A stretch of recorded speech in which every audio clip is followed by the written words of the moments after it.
मनातलं बोललेस. अगं असे अनेक जण आहेत ज्यांचे आम्ही देणेकरी आहोत, आणि असा एक भक्त आहे ज्याचा सगळ्यात जास्त देणं आम्ही लागतो, आणि आज तोच येणार आहे. कपिले दूध ठेव इथे. माई जा गोळपाडे घेऊन ये. आणते. हा काकूबाई, तुम्ही अलभ्य लाभ. श्री स्वामी समर्थ. हो, तुम्ही पाया कसले पडताय? उलट मी तुम्हाला नमस्कार केला पाहिजे. हो, असं कसं? स्वामींनी ज्यांना आपलं मानसपुत्र मानलं, त्या स्वामी सुतांच्या आईचं दर्शन लाभणं हे माझं भाग्य आहे. बाळप्पा, हेच ते अक्कलकोट, जिथं माझ्या लेकांनी सर्वस्व अर्पण केलं. या मातीनं त्याला वेड लावलं. अध्यात्माचं, स्वामींचं आणि गुरुसेवेचं. मी माझ्या हरीला इथं सेवेला धाडलं, पण आता बाबूला नाही धाडणार. स्वामींच्या सेवेसाठी त्यानं सर्वस्व दिलं, पण माझं स्वप्न, एका आईचं स्वप्न मात्र अपूर्णच राहिलं ना. स्वामींच्या इच्छेपुढे आपण काहीही करू शकत नाही, पण स्वामींची लीला अगाध आहे. खरंय, स्वामींनी हरीला मानसपुत्र मानलं, पण माझा दुसरा मुलगा बाबू, तो माझी इच्छा पूर्ण करेल. बाबू ते नाही आले बरोबर? नाही, आला असता, पण तो कोकणात आहे. आजच पत्र आलंय तो येतोय म्हणून. चला स्वामी स्थानावर जाऊया. तुम्ही केवळ स्वामी दर्शनासाठी आला आहात की काही महत्वाचं काम? मला स्वामींना काहीतरी विचारायचंय, मोठा प्रश्न, आणि त्याचं उत्तर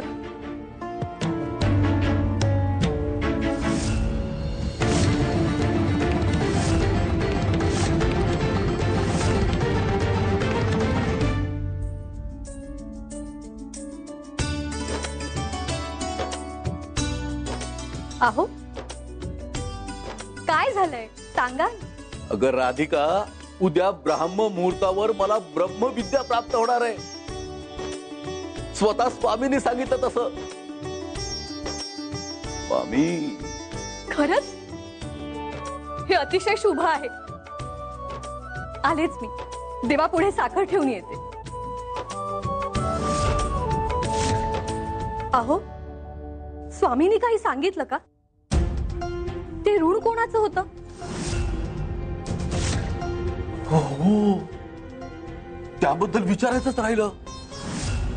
म्हणजे त्या क्षणी आनंदाच्या भरात विद्या मिळणार या कल्पनेतच रमलो मी. पण ऋण फेडल्याशिवाय विद्या प्राप्ती होईल का? स्वामींनी स्पष्ट सांगितलंय ना. खरंच आता श्री हरी, श्री हरी, श्री हरी.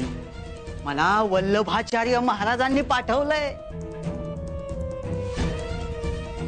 हे मला म्हणाले की गजा, गिरीधर नावाचा एक श्री हरी भक्त आहे, त्याच्या घरी जा आणि त्याला माझा एक निरोप पोहोचव. निरोप माझ्यासाठी? होय. आणि गावात चौकशी केल्यावर मला कळलं की खरोखरच तुम्ही श्रीहरी भक्त आहात. मग तुमच्या घराचा लगेच पत्ता काढला आणि सरळ तुमच्या घरी आले. महाराजांनी काय निरोप पाठवलाय? तपासून पाहावं लागेल. काय तपासावं लागेल?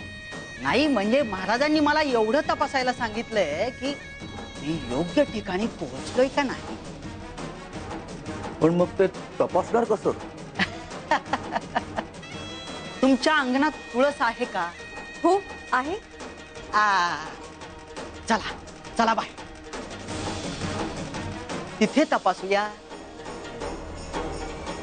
श्री हरी, चला. श्री हरी, चला चला चला.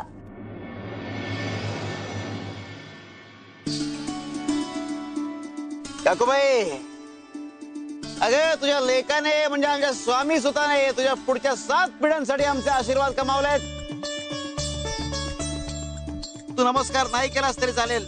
अहो, तुमच्यामुळेच त्याचा उद्धार झालाय. त्यामुळे तुम्हाला नमस्कार करण्यात आम्हाला आनंदच आहे. आज तू आलेस, आम्हाला वाटलं आमचा सूत आता.